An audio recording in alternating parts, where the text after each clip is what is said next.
ndashaka kubibutsa abantu b'Imana, ikintu cyaco cyose coba kiriko kirahanga umuryango wawe, ikintu cyose muba muriko muragwana naco mu muryango wanyu, bagabo bagore muri hano hantu, ikintu cyaco cyose coba kize kigana kimeze nk'igitero kije kigana umuryango wanyu, imbere yuko mwirukanka hirya no hino, muze muhore mukora iki kintu Yehoshafati yakoze. Ngo Yehoshafati amaze kumva ayo majambo akamutera ubwoba, ahamagara biwe bose, ahamagara ihanga ryose, aravuga ngo nimuze tuje ku musozi bahindukirira uhoraho.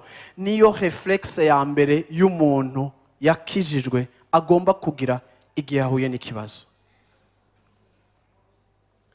Ni kangahe mu kibazo cawe uhindukirira Imana?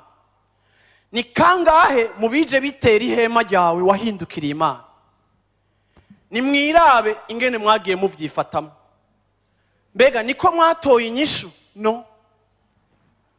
Biranashoboka yuko wazitoye, ariko kandi guhindukirira Imana ntaco byari kugutera guhomba mu ntumbero yo kuronderera inyishu icaje giteye ubuzima bwawe.